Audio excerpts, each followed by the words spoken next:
Yes, my name's Ezinne. Igwe. I'm a fourth year public health student at SDSU. I am on the pre-med track.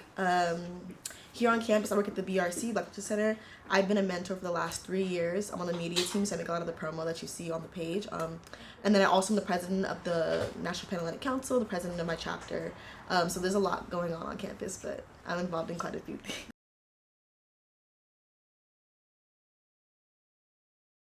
I am the first daughter of two Nigerian immigrants. My mom was a nurse back in Nigeria, and my dad, he sent him here in the 70s to become a doctor. He was 19, so there's like no communication back at home. So they're like very big on education. Coming when I was born, my dad was just trying to get his green card. So they had him working in underserved areas around the country. So we lived in a small area in Albuquerque, New Mexico. He kind of served like indigenous populations over there. That's kind of where we lived for the first few years I was born there. And then we moved to we moved to Oklahoma. And there it was a little bit difficult for us. Like the weather was very different. We was like flooding, and my school had partially blown down. My mom's where she worked as a nurse had partially blown down. So we had to figure out like where we were gonna move to because we were just tired of experiencing those things. At that point, my parents' like marriage had definitely that was probably the worst of it, and they decided to get divorced. My dad had moved to California. Didn't really see him much growing up for a few years, and then my mom raised us mostly by herself until we were about in middle school in Oklahoma. My parents decided to rekindle. We moved to California. That was about middle school. Things still didn't work out about a year later, so they separated, and we lived in a really small apartment area in like the Inland Empire. It's called Romaland, Homeland, but it's next to like Menifee, Hemet area. My mom really, she couldn't really do it on her own anymore. It was difficult. She wanted to make enough money to take care of her two kids. So we sent my grandma, we brought her from Nigeria, and she helped raise us essentially. I'm very proud Nigerian American. A big part of that is because my grandma didn't speak any English, so she stopped school at third grade because of how the system ran in Nigeria. They didn't want women going to school. So she was like, I'm in my 60s, I'm not learning English, but you have to learn your language. And that's kind of like how I learned to become bilingual. And I speak Igbo, which is a language from southeastern Nigeria. So that's a very big part of my culture. And getting into high school, my grandma had gotten really sick. She developed gallbladder cancer, and it's something that runs in my family, unfortunately, on both sides. But she was able to survive that. She was okay. And then she caught it at stage 2. They just, took her gallbladder out, and she was okay. And it was just like really fun growing up with her because she took her citizen test. I had to teach her a little bit of American history, and it was just so cute watching her learn like little stuff and be excited when she passed the first time and everything. So, I would say like I had a rough family life, but there's so many highlights in it that I'm still very grateful for it. Then I hit my teen years where I'm like, I want to know my dad. I want to be closer to him. I want to experience having both of my parents. But that was really difficult. We still never really got along. There's a lot that goes into Nigerian culture and the difference in American culture, and my dad was just very just verbally abusive, and there were just things that he just wasn't ready to really just be a parent and sit down and understand us, and that took a lot of time to get us into a better place. So we didn't speak for about 2 to 3 years in high school. And then I realized once again, I still want my dad in my life. I want to be able to work this out. And I probably seemed too young trying to work that out, but I was. And about 18 years old, I told my dad, he didn't even know I was applying to college, and know when I started driving. He missed some key years. But I told him I was going to San Diego State University, and I was super, super excited. He had got me a new car. He was I want to be involved, and I loved it, and we started getting a lot closer. But towards the end of senior year of high school, my grandmother was diagnosed with stage 4 liver cancer. And then at this time, my mom had also given birth to my sister because she got remarried. So there's a lot was going on. You want to be grateful, but you're also really mourning. And then she was doing okay. The treatments were working. They were saying that it had not metastasized yet. I'm now in college in my first month, and I'm hearing things are a little bit off. I speak to her. She does sound a lot slower, and things are starting to get worse, but she's still very she's always encouraging me. She was calling me. She prayed with me every night because she missed me. We're really best friends. And then we'd FaceTime a lot too. So very much was really close to her. And then throughout the semester, my mom was also, she got pregnant again. So throughout the semester, I was coming back home to help take care of my grandmother, because my mom could not really. There's a kind of way with chemotherapy works where you can't really be too involved with touching them certain things, because she had like wounds, a lot. There was a lot going on. But I would come home almost every other weekend, help take care of my grandma when my parents, so my mom could get a break. And that was up until winter break. I come home and she's not really able to remember anything anymore, and she's starting to deteriorate. But she held on until the next year, which is 2023, and she passed away on January 2nd, 2023. And I think that moment was really difficult for me, because I realized that life has to go on. Like, I had to go back to school in 2 weeks, and like someone who was very close to me, basically raised me, and passed away. So that was a very difficult experience for me. But I think coming into school, I was like, I know I come from a culture where like education's a very big thing. That's all she would have wanted of me. Like, I was always like, oh, she's gonna be my doctor soon. She's gonna be my doctor one day. Like, that was her thing to always say to me. So like, of course, like I took my pre-med courses really seriously. I still got a 4.0 my freshman year, despite all of that. So it's still really difficult for me to process, but it's carried me into like how I want to lead on campus, and like how I still want to, like, as an adult, like make sure that I have my things set so that I'm able to like carry out the goals that she had for me. So yeah, I've been able to get really involved. And then last year I had the privilege of getting into a cohort with only 15 students. It's called the Create Scholars Program into Cancer Research. And I was really hesitant to actually do it. My mom was like pushing me to, but given what I experienced, I'm not really into cancer research. I didn't want to do any hands-on work with that. But my mom like prayed with me on it. She's like, you really should try it and just see what happens. 100 applicants. So I'm like, I don't think it's gonna work out. But I ended up being one of the 15 kids that got to do it, and I was super, super excited, and I got to continue working with them this year because they were able to receive funding after.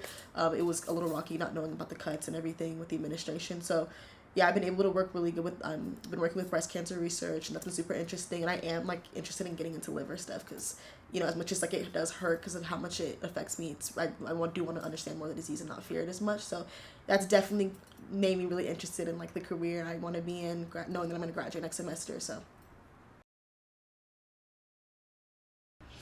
I have a lot. College has been like such a transformation for me as like a woman. I like the person I was in high school. I can't even imagine like how she would have viewed me now. I have a lot of things, but I think one of my biggest ones was being able to work here, at the BRC. We're like, you don't really see how much work goes into it until you're able to be a part of like staff, but we do so much on campus, and you wouldn't really think about those things. But being able to work at the BRC has given me so many opportunities. I get to mentor so many people who are like, they'll call me and just be like, oh, this internship you sent me, this worked out for me. Like, getting to actually help, because in this program is helping like freshmen and sophomore students just grow and like accumulate into like college, and help them get involved, and seeing kids do really well academically because they were able to have me on their side and have someone to talk to. I was able to connect them with someone that could help them. That's been really nice. Also just made a lot of like friends for life through mentoring, and like my mentor's one of my closest friends ever. So this has been like one of the most like well-rounded experiences, because I would never be able to make a flyer if I first came here. Like, now I'm like making like full on like videos and programming and stuff like that.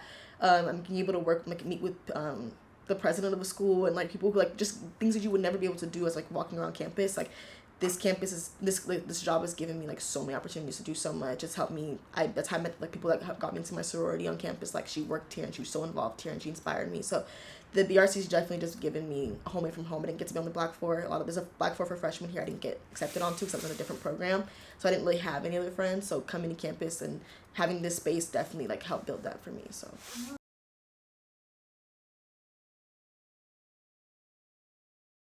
Oh my gosh. I feel like there's two big things for me.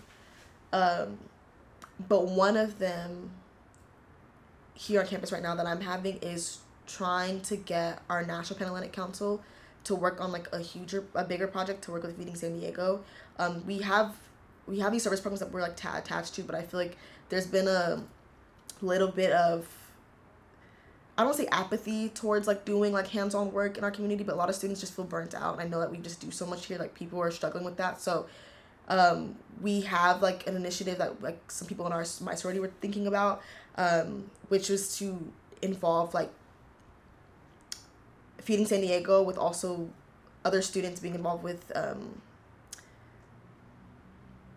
sorry, can I go back? Because I'm thinking of the name for it. So we have this initiative that we know how to have with Feeding San Diego. We also want to have with students here on campus to get them involved. It's called the Clean Project.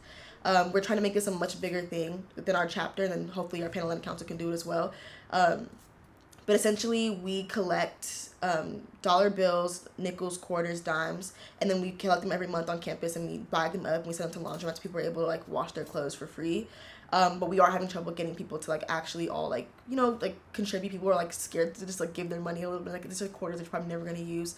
But we're trying to make this a more wide scope thing so the campus can get involved with it. We have like bigger programs like the AS like food bank. So it'd be really cool if we were able to get this like put in different centers on campus. People are able to donate and we can get this product to be like more widespread.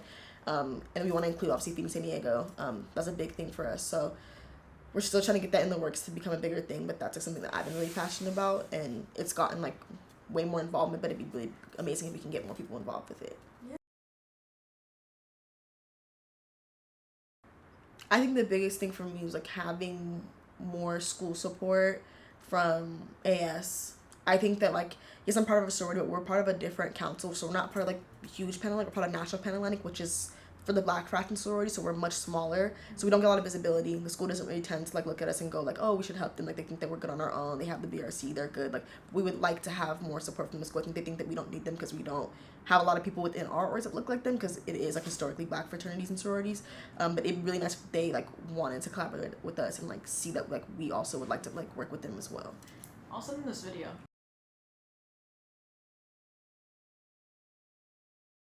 There now. Yeah, so that's what senior year is all about, is like trying to navigate those like officially, because I've had these like goals since I was little, but like now I'm like able to explain what they are and like what comes with it. So I'm in my senior year. I'm graduating next spring. In May. I had this whole idea. I want to like go to master's school and build my resume, all this stuff, but I'm like, I want to do more hands-on work before I go to med school. That's my goal. I am an aspiring OBGYN. There was like a study done in the village my parents are from, and there was like a 50% like either like maternal or like infant death rate. Maternal mortality, and like the child, like I forget the word, how like they word it when they do like stats, but a lot of women and children were dying during childbirth, and they could not really explain why, besides the fact that like there's not adequate health care. So I do want to be a travel OBGYN, but I do want to get started here, at least like working in a hospital and like in clinics and stuff before I start traveling. But I'm an aspiring OBGYN. I plan to go to med school, but I want to take a year off after, because 4 years here was like a lot of work and super busy. So I want to do a year off, either train as an EMT, get a phlebotomy license so I can draw blood and be able to help with like the Red Cross, because I've been able to work with them in the past year. But yeah, a year off so I can get to EMT school, phlebotomy, and get more hands-on work and like hours in the field before I apply to med school. And then hopefully I can stay in California or go to an HBCU for med school. I think the biggest thing for me would be if I truly feel confident in myself when I do things. I think that I still have my moments. I was a really shy like kid, and then I grew out of it a little bit. But I don't know if you guys can hear it a little bit. I do have like a slight speech impediment. When I was younger, I had a stutter, and I still have a problem like being able to control the pace of my speech. So it's always been confident. I always had like struggled with confidence in terms of like how I present myself. I think that being in college and being involved with so many things, like having to go work at the BRC, you have to go speak to the president of the school just because you have to, and that's just what we do. Like, or having to be in my sorority, we have to like historically we step and we perform. So like having to get used to that. Just getting to a point where I know I feel confident and like proud of what I'm doing. I'm not having to feel like I'm psyching myself out, or I'm not overwhelmed by like what I have to do. Like I know this is like literally just who I am, like part of like my experience, and I'm not having to overthink it anymore. I think that's when I like know, and I think I'm getting better at that, but I still know I'm at that point where I'm still like, okay, med school, like I'm not yeah, I feel like once I get through that and I'm like I feel confident in what I'm doing, like that's when I know that I've like truly made it and I understand what I'm doing. So it kind of ties into what you just said right now. I think that like I have a very like bright, bubbly like personality, like naturally. People like think that like when I say I'm nervous, they're like what, or I say like I'm overthinking something, they're like what. Like I think I just don't portray those fears as much, and I think that like I'm grateful for that, because at the end of the day I don't want to like walk around looking anxious, but at the same time like people kind of tend to throw a lot at me or assume that I can handle it, because I think that like I'm just kind of good at smiling through things and like being able to take it all on. Which can be difficult at times, but I love that people expect those great things out of me. But it's very difficult to like kind of have this like everyone thinks, oh, she's always bubbly, happy, she handles everything super well, knowing that like I do go through a lot of things and I'm kind of like having to like push through. But I appreciate that people expect that out of me for sure. But that's probably one of the harder things, that people expect that out of me and assume that of me at all times, and that's just not realistic.